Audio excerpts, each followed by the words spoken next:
Mustaqillik gazeti Turkiya bölümünün ziyoratini qabul qilgan Sharq Turkiston Ma'rif va hamkorlik jamiyatining raisi Hidoyatullo O'g'izxon Xitoyning Uyg'urlarga qaratgan eng cho'ng va sistemalik hujumining yig'ib olish lagerlari ekanligini aytdi va buni kasbiy tarbiyalash markazlari deydi. Bu bir yolg'onchilik. Lagerlarda tutilganlar ichida professorlar bor dedi. Wuhan virusining Xitoyda ta'siri ojizldi degan so'zlarga gumoni nazarda qaragan Hidoyatullo apandi Xitoy o'z xalqiga odam o'rnida muomala qilmaydi. Bu sababdan texmi bak andish qilyapmiz. Virus sababli Uyg'urlar kun tartibdan tushib qoldi. Butun dunyoning diqqati virusga markazlashdi. Hech kim Uyg'urlarning ovozini anglamaydi dedi. U Xitoy davlatining yig'ib olish lagerlarida va Uyg'urlar to'plashib o'ltiraqlashgan joylarda tadbir qo'llanmaganligini eskartdi va buningdan burun Xitoyning bu rayonlarda zaharlik chekimlik atkazchiligiga ko'z yumib, AIDS virusining tarqalishiga yo'l ochib berganligini ta'kidladi. Hidoyatullo O'g'izxon Uyg'ur masalasiga Turkiyaning jiddiy turda muomala qilishini, rasmiy organlarning va ommaviy tashkilotlarning Uyg'urlarga qilinayotgan tajovuzchiliklar haqida Xitoy davlatiga ifoda bildirishni umid qiladiganligini aytdi.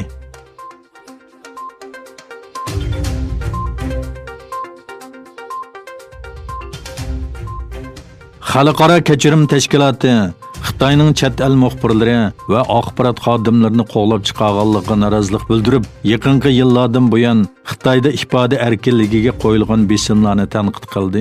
Fransiya axborot agentligining xabar qilishicha, Xalqaro kechirim tashkilotining boshlig'i Joshu Rosnezning chegirdan qo'llab chiqarilish qarori qilingan muxbirlarning Xitoyning Hong Kong va Sharq Turkistondagi jinoyatlarini fosh qilganligini va Wuhan virusi haqida tekshirish olib bormoqchi bo'lganda Xitoy hukumatı tomonidan qo'llab chiqarilganligini, buningdan keyin Xitoydagi yuqum ahvoli haqida uchurlarga erishishning texmi qiyin bo'ladiganligini bildirdi. Shuning bilan birga aslida Xitoy doiralarining bu qatim New York vaqt gazeti, Wall ko'chasi jurnali va Washington pochta gazetining xodimlarini Xitoy dili emas, Sharq Turkiston va Hong Kongda haydab chiqarishi Xitoyning avtonomiya qonuniga xiloflik qilganligi bo'lib, bu qilmishning Hong Kong asosiy qonuniga xiloflik ekanligi va Hong Kong yerlik hukumatining buningga tezdan inkos qaytarish kerakligini ta'kidladi.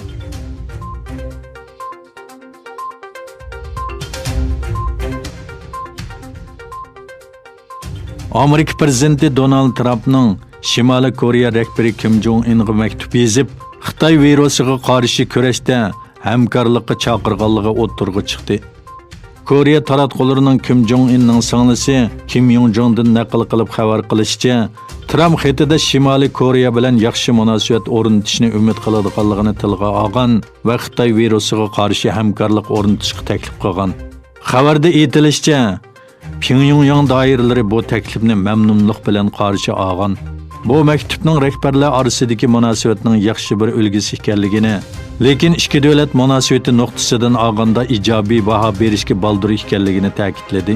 Shimoliy Koreyada hozirgacha Xitoy virusdan yuqumlanuvchilar yo'q ekanligi, minglagan kishining yuqumlanish ehtimoliga qarshi tibbiy nazorat ostida ekanligi ilgari surilmoqda.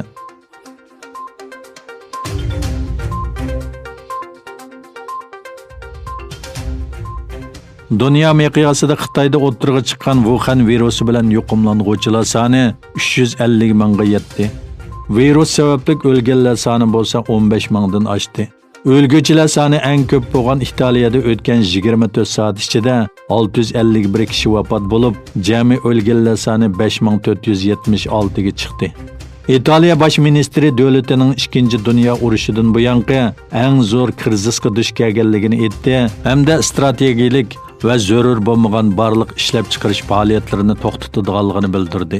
Amerikada o'lganlar soni 391 ga, yuqumlanuvchilar soni 31801 ga yetdi.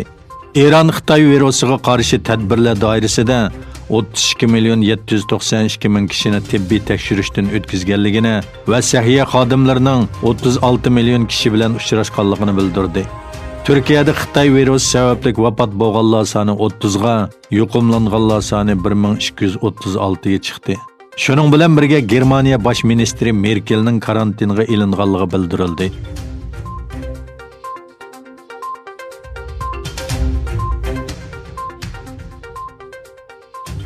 Birlashgan Davlatlar Tashkiloti bosh kotibi Guterres Liviyada Xitoy virusi vabosi sababli urush to'xtatish taklifiga bu davlatdagi har qaysi taraflardan kelgan ijobiy inkoslarni mamnunlik bilan qarshi oladiganligini bildirdi.